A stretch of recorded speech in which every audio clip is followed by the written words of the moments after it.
Hi hello welcome back to my YouTube channel. അപ്പോൾ നിങ്ങൾ already തമിഴിൽ കണ്ടിട്ടുണ്ടാവും. നമ്മളിന്ന് ഉണ്ടാക്കാൻ പോകുന്നത് എന്താ, തലക്കറി കേട്ടോ. അപ്പോൾ ഇതാണ് ചൂരയുടെ തലയാണ് കേട്ടോ അത്. അപ്പോൾ ഫസ്റ്റ് തന്നെ നമ്മൾ ഇത് ക്ലീൻ ചെയ്യാണ്. ഇതിൽ ക്ലീൻ ചെയ്യേണ്ട ഐറ്റംസ് പറഞ്ഞാൽ അതിൻ്റെ ചെകിളപ്പൂവ് ഉണ്ടാവും, പിന്നെ അതിൻ്റെ ഉള്ളിൽ കരളോ അങ്ങനെ എന്തൊക്കെയോ ഉണ്ട് അതിൻ്റെ ഉള്ളിൽ. അപ്പോൾ അതൊക്കെ ആവശ്യമില്ലാത്ത ഐറ്റംസൊക്കെ നമ്മൾ ആദ്യം റിമൂവ് ചെയ്ത് കളയണം. അപ്പോൾ ഇവിടെ ഇത് കിട്ടാൻ വേണ്ടിയിട്ട്, ഈ ചെകിളപ്പൂവും ഇതൊക്കെ കിട്ടാൻ വേണ്ടിയിട്ട് കുറച്ച് ആൾക്കാർ ഇവിടെ ഇരിക്കുന്നുണ്ട് കേട്ടോ. അവരെ കാണിച്ചത് ഇവരാണ് കേട്ടോ അവർ. അപ്പോൾ എൻ്റെ വീട്ടിലെ പെറ്റ്സാണിത്. 4 പേരാണുള്ളത്. അപ്പോൾ ഈ 4 പേർക്കുള്ളതാണ് ഈ സാധനം കേട്ടോ. അപ്പോൾ ഇതേ അമ്മ വേഗം വൈകാണ്ട് തന്നെ, അല്ലെങ്കിൽ ഇവർ ഇവിടെ പ്രശ്നം ഉണ്ടാകും, അതാണ് ഇവർക്ക് വേഗം അവരുടെ കാര്യം കൊടുത്ത് അമ്മ അവരുടെ കാര്യത്തിൽ ഒത്തുതീർപ്പാക്കി വിട്ടേക്കാണ് കേട്ടോ.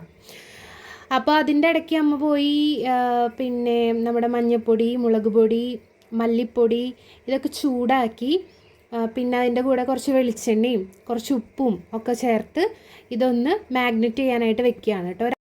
അപ്പോൾ ഇത് ഈ കാണുന്ന ഇത്ര ഐറ്റംസാണ് കേട്ടോ നമുക്ക് ഫിഷ് കറി ഉണ്ടാക്കാനായിട്ട് വേണ്ടത്. ഇനി നമുക്ക് പ്രിപ്പറേഷൻ സ്റ്റാർട്ട് ചെയ്താലോ ഫിഷ് കറിയുടെ. അപ്പോൾ ആദ്യം തന്നെ ചട്ടി ചൂടായതിന് ശേഷം നമ്മൾ 2 ടേബിൾ സ്പൂൺ വെളിച്ചെണ്ണ ഒഴിച്ച് കൊടുക്കുകയാണ്.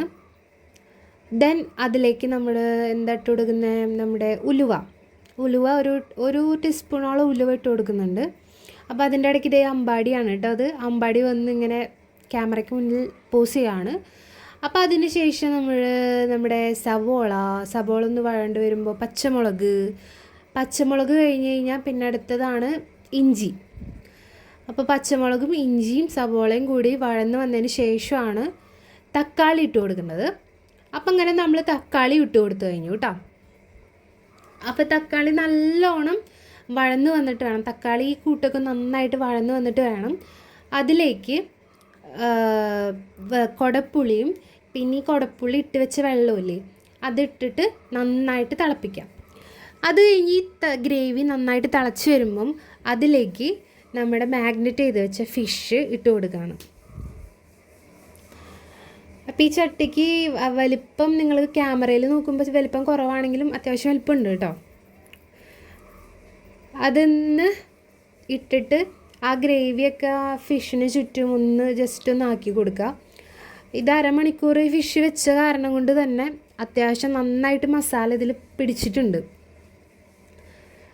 അപ്പോൾ ഇനി ഇത് ഒന്ന് എല്ലായിടത്തും ആക്കി കൊടുത്തതിന് ശേഷം നമ്മളൊരു 5-10 മിനിറ്റ് ഇതൊന്ന് ചെറിയൊരു തീയിലിട്ടിട്ട് ഒന്ന് വേവിക്കണം. അപ്പോൾ അതിന് വേണ്ടിയിട്ട് നമ്മളത് മൂടി വയ്ക്കുകയാണ്.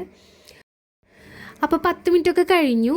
ഇനി നമ്മൾ തുറന്നു നോക്കുമ്പോൾ ഇതുപോലെ നല്ല തിളച്ച് നല്ല സെറ്റായിട്ട് ഇരിക്കണം. ഇനി ലാസ്റ്റത്തെ കുറച്ച് മിനുക്കുപണിയും കൂടി ഉണ്ട്. ലാസ്റ്റ് കുറച്ച് നമ്മുടെ വേപ്പില ഇട്ട് കൊടുക്കണം.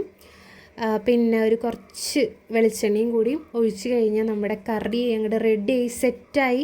ഇനി ഒന്നുമില്ല, കുറച്ച് ചോറിടുക, കറി ഒഴിക്കുക, കഴിക്കുക, വേറെ ഒരു പരിപാടിയില്ല. അപ്പം ഞാൻ ഓൾറെഡി ഇത് കഴിച്ച് വോയിസ് ഓവർ കൊടുക്കാനാണ് ഇരിക്കണത്. അപ്പം നല്ല ടേസ്റ്റ് ഉണ്ടായിരുന്നു. നിങ്ങൾ എന്തായാലും ഒന്ന് ട്രൈ ചെയ്ത് നോക്കണം. ഉറപ്പായിട്ടും ട്രൈ ചെയ്യുക, കമൻറ്റ് ചെയ്യുക കേട്ടോ എങ്ങനെ ഉണ്ടായിരുന്നു എന്ന്. അപ്പോൾ ഇത്രേ ഉള്ളൂ. അപ്പോൾ thanks for watching my channel. Please do subscribe. By.